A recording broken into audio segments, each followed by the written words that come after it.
वरमा समरे झाके समरे हिरवा लाल के जब गोजिया से दुवरमा मारे से हिरवा लाल मोर भागे चला ले हरे हो हिरवा। एक ही चांद था भाई, हम 5 सितारे थे उसके लिए। आज मेरे आसमान में बादल छाए हुए हैं, दीप जलने से पहले मेरा चिराग बुझा दिया गया है। किसी में हिम्मत मेरे एक सवाल का जवाब दे दे, कोई ला सकता है उसका सर? बताइए, हमें इंसाफ मिलेगा? ये कोई और नहीं बल्कि अनुराग यादव की माँ और बहन है, जो फूट फूट कर रो रही है अपने भाई के लिए, अपने भाई की भीख मांग रही है। उसके भाई को किस तरीके से उसके गर्दन को सर से धड़ से अलग कर दिया। और उसकी बहन का कहना है कि इसमें प्रशासन भी शामिल है। प्रशासन के पास जब वह खत लेकर जाते थे तो वो कहते थे कि ये जमीन खून की प्यासी है ये। तो आइए आज की इस घटना को जानते हैं कि आखिर ऐसा क्या घटित हो गया, ऐसा क्या प्रॉब्लम हो गया जो प्रशासन भी यह कहने पर मजबूर हो जाती है। इसके पीछे का रीजन क्या है, तो चलिए इस कहानी को शुरू से अंत तक सुनते हैं।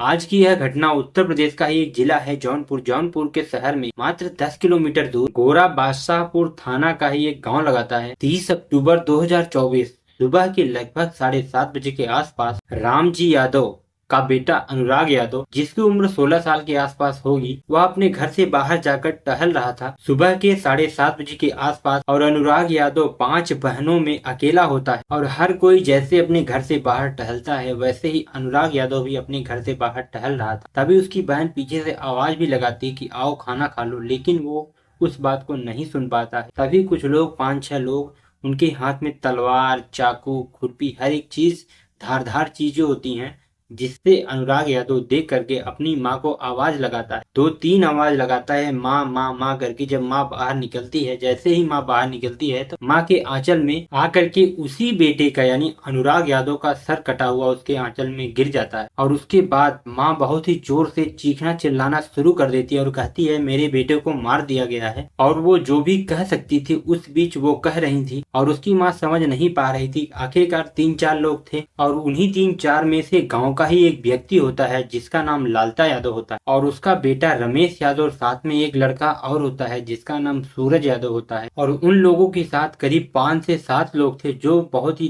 तेजधार हथियार लिए हुए थे। और वो लोग इस तरह से उस लड़के के पीछे पड़ जाते हैं। वो लड़का इधर उधर भाग रहा था, अपनी जान बचाने की कोशिश कर रहा था। और इस बीच और वो बहुत ही ज्यादा आवाज चिल्लाता है और आसपास के लोग भी जग जाते हैं और बाहर निकलते हैं और वो देखते हैं, लेकिन कुछ समझ नहीं पाते हैं कि आखिरकार वजह क्या है। जैसे ही लड़के की तीसरी आवाज रुक जाती है, शांत होता है, पीछे से एक तलवार आती, इतनी तेज होती, इतनी तेजधार होती है, इतना तेजी से मारा जाता है कि उस अनुराग यादव का सर से धड़ अलग हो जाता है और उसका सर उसके माँ के गोद में जाकर गिर जाता है। और इस घटना को लेकर के पूरा गांव सड़क पर उतर जाता है। न केवल पूरा गांव उतरता है बल्कि यह बात सोशल मीडिया पर बहुत ही तेजी से वायरल होने लगती है। और उसी समय डीएम, एसपी और बड़े बड़े अधिकारी, नेता मौके पर वहां पर आ जाते हैं। 30 अक्टूबर को यह लड़का, जिसका नाम अनुराग होता है, घर से कुछ ही दूरी पर एक जमीन का छोटा सा टुकड़ा होता है, उस जमीन के टुकड़े की साफ सफाई कर रहा था। उस जमीन का घास वगैरह साफ कर रहा था। कुछ लोग आते हैं तो कहते हैं कि तुम ये क्या कर रहे हो, तो कहता है दिवाली आई है, साफ सफाई कर रहा हूँ। साफ सफाई करना अच्छी बात, और साफ सफाई करना बहुत ही अच्छी बात है। और उसी बीच आसपास के लोग, कुछ लोग आते हैं और उसे डराते धमकाते हैं और उसको बहुत ही गंदी गंदी बातें करते और उसे डरा धमका कर भगा देते। 16 साल के लड़के को डराया जा रहा था, धमकाया जा रहा था, उसे टॉर्चर किया जाता है। तब गाँव के कुछ लोग आते हैं, उसे समझाते हैं कि इस तरह की बातें नहीं करते और वैसे भी अगले दिन त्योहार है, लड़ाई झगड़े नहीं करते। और अनुराग को समझाया जाता है और अनुराग को घर भेज दिया जाता है। अनुराग जो अपने आप पर बीती होती है वो घर वालों को बिल्कुल भी नहीं बताता, लेकिन अनुराग नहीं जानता था कि उसकी अगली सुबह किस तरीके से बीते। और जैसे ही रात बीतती है, रात बीतते वक्त ही लालता यादव के मन में कुछ और ही चल रहा था, जैसे कि उसके साथ बहुत बड़ी वारदात होने वाली। और वह प्लानिंग करता हो। प्लानिंग करने के बाद लालता यादव जो होता है, उसके परिवार में जितने भी लोग होते उनको हथियार, जैसे हथियार, चक्कू, तलवार, ये सब चीजें उन्हें दे दिया जाता। और उसके बाद उसे लेकर के सीधा रामजी यादव के घर जाते हैं। और रामजी यादव के घर जाने के बाद उनका बाहर अनुराग यादव, जो उनका बालक था, वो टहल रहा था, उसकी गर्दन काट करके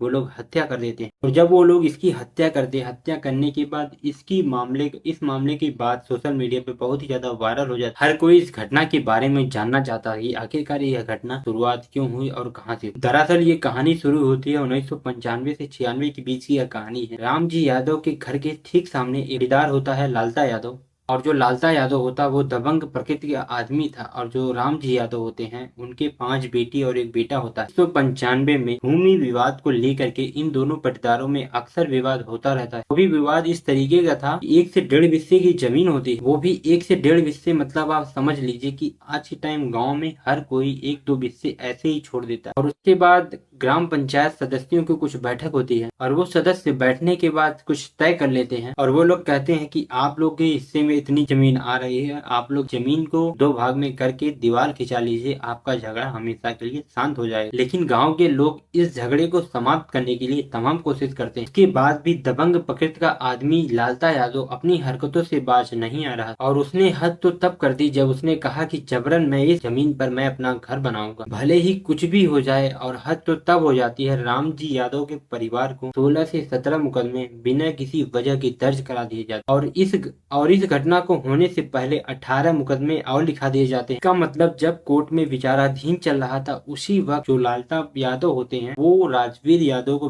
किसी न किसी वजह से, किसी न किसी उसकी वजह से उसके ऊपर मुकदमा दर्ज करवाते जा रहे। और जो राम जी की बेटी होती है वो भी बताती है कि इतने ज्यादा मुकदमे हम लोगों के ऊपर लगा दिए जाते हैं, हमारे जितने भी खेत हैं हर एक खेत में मुकदमे दर्ज करा दिए गए। हम दूध बेचने वाले आदमी दूध बेचकर अपना जीवन यापन करते हैं, वो इतने मुकदमे हम कहाँ से झेल पाएंगे। वह बेटी ऐसी ऐसी बात कहती है कि न्यूज रिपोर्टर वालों का भी मुंह बंद हो जाता है। और उसके बाद राम जी यादव का परिवार लगातार उलझता जा रहा था। एक परिवार गरीब होता है तो एक परिवार दबंग होता है, और जो दबंग परिवार होता है उसी दबंग परिवार में एक दरोगा होता है। दरोगा जैसे चाहता था उसी तरीके से पुलिस वाले उसके इशारों पर नाचते थे। और उधर जो राम जी यादव यानी अनुराग का परिवार होता है, उनकी सोचने समझने की शक्ति खत्म हो जाती है, क्योंकि जो राम जी यादव के परिवार होते हैं वो बहुत ही ज्यादा मुकदमे से घिर चुके थे। इस वजह से वो भी परेशान हो चुके थे, क्योंकि जो दरोगा होता है उनके घर में वो पुलिस वालों को अपनी कठपुतली बना के रखा था, अपनी उंगलियों पर नचा कर रखा था। उसकी वजह से कोई भी प्रशासन उन राम जी यादव के परिवार की बात कोई भी नहीं सुनता। और ऐसे ही करके वक्त आगे बढ़ता चला जाता, और ऐसे वक्त आगे बढ़ते बढ़ते 30 तारीख आती है जिस दिन अनुराग यादव की सर से धड़ अलग करके हत्या कर दी जाती है। पूरे प्रदेश में